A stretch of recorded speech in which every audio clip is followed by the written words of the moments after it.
Hello students, I am Dhananjay Singh Dhanraj and today's topic is narration. It means वक्तव्य. यहाँ पे वक्तव्य क्या होता है? It means narration. यहाँ पे स्पीकर जब किसी लिसनर से किसी वस्तु स्थान के बारे में कोई इंफॉर्मेशन देता है तो वहाँ पे क्या होता है? नरेशन. अर्थात वर्ण. वक्तव्य वर्ण का तात्पर्य होता है कि यहाँ पर किसी वस्तु स्थान के बारे में कुछ बोला जाए.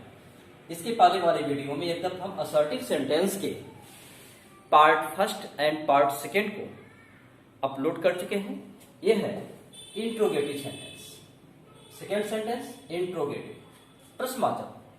इसका नरेशन इट मीन्स डायरेक्ट से इनडायरेक्ट कैसे बनता है इसके बारे में देखते हैं. इंट्रोगेटिव सेंटेंस की पहचान क्या है? किसके सेंटेंस के शुरुआत में question word, what, when, how, where ये सब होता है या हेल्पिंग वर्ब होता है. हेल्पिंग वर्ब इसमें प्राइमरी के लिए और मॉडल के लिए कोई एक और लास्ट में क्वेश्चन मार्क. इस प्रकार का सेंटेंस का स्ट्रक्चर है. It means interrogative. देखते हैं रूल फर्स्ट क्या होता है. यहाँ पे जो रिपोर्टिंग वर्ब होता है, अगर रिपोर्टिंग वर्ब यहाँ पे क्या है, से आता है, से टू आता है, तो चूंकि यहाँ इंट्रोगेटिव प्रश्न किया जा रहा है तो वहां पे बात को पूछा जाएगा. पूछने के लिए आस्क. सेज सेज टू है, जैसे यस यहाँ पे है. इसमें सब्जेक्ट में जब सिंगुलर होता है तो यहाँ पे एस हो जाता है, तो आस्क में एस अर्थात आस्क्स सिंगुलर के लिए.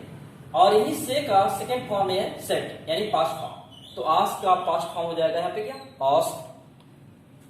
तो यहाँ पे इंट्रोगेटिव हम हमेशा यहाँ क्या आस्क का प्रयोग करते हैं, कभी कभी इंक्वायर का प्रयोग करते हैं, डिमांड का प्रयोग किया जाता है. इसके बारे में हम आगे देखते हैं. सिंपली जो है इसमें comma and double inverted commas हटा करके एक प्रॉपर कंजक्शन का प्रयोग करते हैं.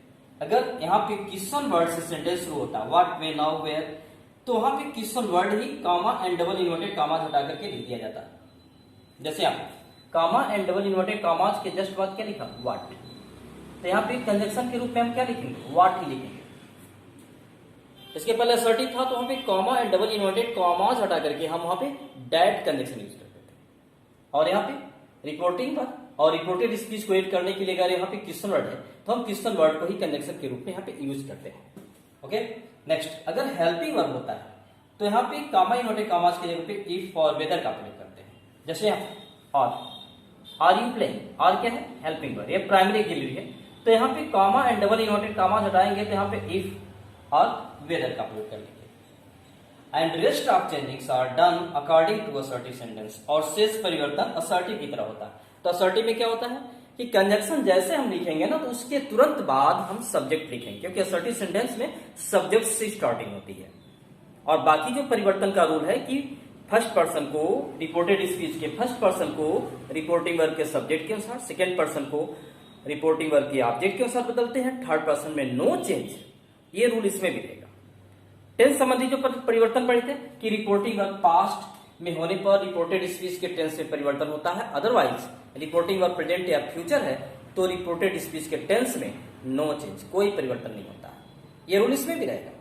और जो नियरेस्ट वर्ड होते हैं फार्टेस्ट वर्ड में बदल देते हैं. जैसे दिस को डैट, दिस को दोस, नाउ को देन में चेंज करते हैं. तो यह वाला रूल असर्टिव सेंटेंस से इसमें भी अलाउ किया जाएगा. ओके.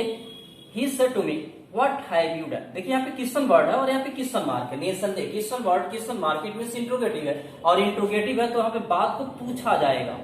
जब पूछा जाएगा तो पूछने का इंग्लिश क्या होता है, आस्क. तो सेट पास्ट में है आस्क मी. और comma and double inverted comma हटाएंगे तो यहाँ पे क्या लिखेंगे, व्हाट. ये जो क्वेश्चन वर्ड है क्वेश्चन वर्ड यहाँ पे कंजक्शन हो गया. और जैसे कंजक्शन यूज करते हैं तो रेस्ट पार्ट यहाँ पे सीएस पार्ट जो होता है वो असर्टिव के अकॉर्डिंग होता है. असर्टिव का मतलब हो गया कि जो हेल्पिंग वर्ब है ये सब्जेक्ट के बाद जाएगा. और रही बात यहाँ यू क्या है, सेकेंड पर्सन. सेकेंड पर्सन को रिपोर्टिंग वर्ब के ऑब्जेक्ट का अकॉर्डिंग चेंज करते हैं. तो देखिए यहाँ पे क्या है, मी. इसको यहाँ लाएंगे. यू क्या है, सब्जेक्टिव केस. तो यहाँ पे ले आएंगे तो जिस केस में रहेगा उसी केस में प्रयोग करेंगे. तो मी का सब्जेक्टिव केस क्या हो जाएगा, आई. और तब जाकर के हैव को बाद में करेंगे. लेकिन रिपोर्टिंग वर्ब पास्ट रहेगा तो ये सेंटेंस पास्ट में हो जाएगा. अर्थात हैव का पास्ट क्या होता है, हैव होता है. और जब भी नरेशन बनाते हैं अर्थात इनडायरेक्ट तो यहाँ पे कोई भी मार्क होता है हम फुल स्टॉप हमेशा लिखते हैं. ये बात ध्यान होना चाहिए. Next, Ravi said to me why are you going, why are you going. तो यहाँ पे व्हाई जो लिखा गया है तो ये क्या है, क्वेश्चन वर्ड है. तो comma and double inverted comma हटाएंगे तो यह वाई जो है यहाँ पे कंजक्शन का कार्य करेगा। और इंट्रोगेटिव है तो यहाँ पे आस्क्ड, बात पूछा जा रहा है तो यहाँ पे सेट टू के जगह पे क्या लिखेंगे, आस्क्ड मी। और यहाँ पे comma and double inverted comma हटाएंगे तो क्या होगा, वाई।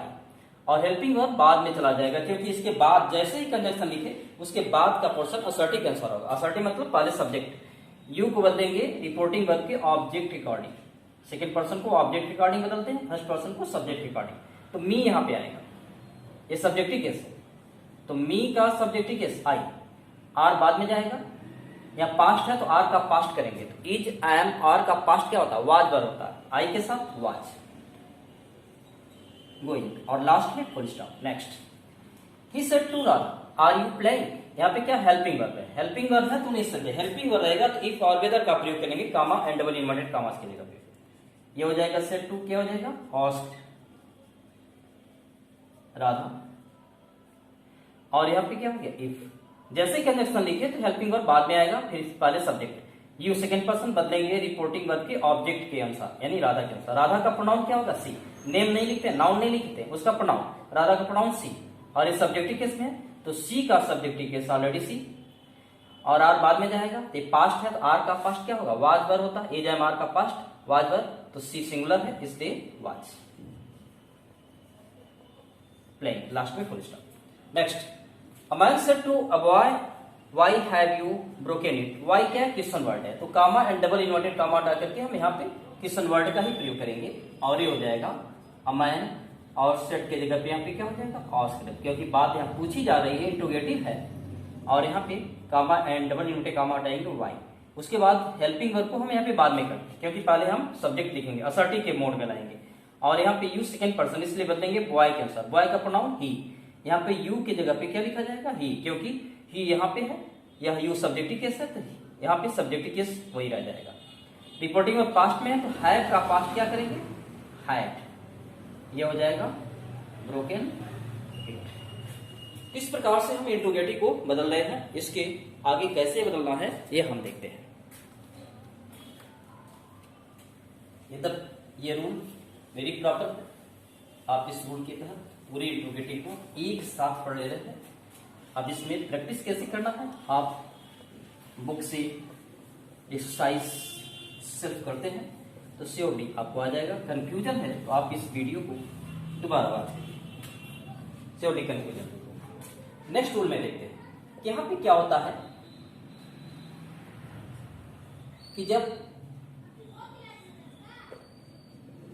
डायरेक्ट में डू आर डज आता है, क्या आता है, डू आर डज, तो हम इसको इनडायरेक्ट में क्या करते हैं, रिमूव कर देते हैं, इसको रिमूव कर दिया जाता है। लेकिन कंडीशन होता है, if there is no not in the sentence, यदि सेंटेंस में नॉट नहीं है तब हटाएंगे, नॉट रहेगा तब नहीं हटाएंगे।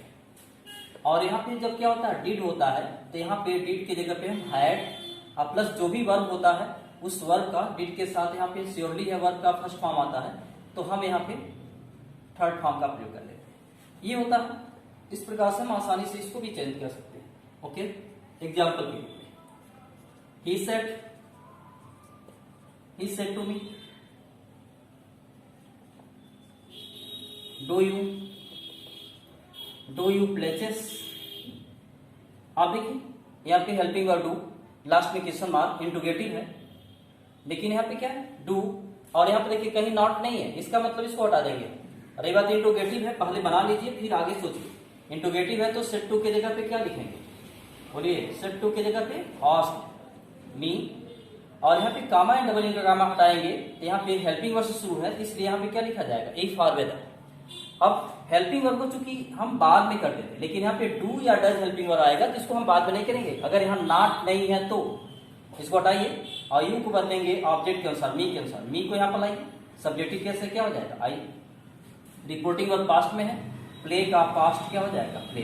यानी फर्स्ट फॉर्म रहता है सेकेंड में बदलते हैं, और सेकेंड रहता है तो हैड प्लस थर्ड में बदल दिया जाता है, और लास्ट में फुल स्टॉप। नेक्स्ट, यह है he said to Radha do you not eat, do you not eat mango. यहाँ पे क्या है, इनडायरेक्ट इसका बनाते हैं। तो देखिए यहाँ पे डू है ना, और यहाँ पे क्या है, नॉट। तो श्योरली है, इसको हम बाद में ले जाएंगे। ये कह रहा है रिमूव कर देते हैं, लेकिन कंडीशन दिया if there is no not in the sentence. अगर नॉट नहीं है तब हटाते हैं, है तो नहीं हटाते, उसके पहले लिखेंगे, क्योंकि नॉट का प्रयोग बिना हेल्पिंग वर्ब के नहीं होगा। और इंट्रोगेटिव हेल्पिंग वर्ब शुरू होता है क्वेश्चन मार्क के, इंट्रोगेटिव है तो सेट टू की जगह पे क्या लिखेंगे, आस्क्ड। ये हो जाएगा ही asked Radha, comma and double into comma हटाएंगे तो हेल्पिंग वर्ब शुरू है इफ। अब यहाँ पे हेल्पिंग वर्ब को बाद में ले जाएंगे क्योंकि यहाँ पे नॉट है, और राधा के अकॉर्डिंग यहाँ पे यू को बदलेंगे, यू सेकंड पर्सन, इसको ऑब्जेक्ट के अनुसार बदलेंगे राधा। राधा का प्रोनाउन सी, क्योंकि यू सब्जेक्टिव केस में है इसलिए सी वही रह जाएगा। और डू के यहाँ ले जाएंगे, लेकिन रिपोर्टिंग वर्ब पास्ट में है तो डू का पास्ट करना पड़ेगा, क्या लिखेंगे, did not eat mango. Last में क्या होगा, फुल स्टॉप हो जाएगा। नेक्स्ट यहाँ पे देखते हैं, she said to me, did you beat him. यहाँ पे इसको इनडायरेक्ट लाना।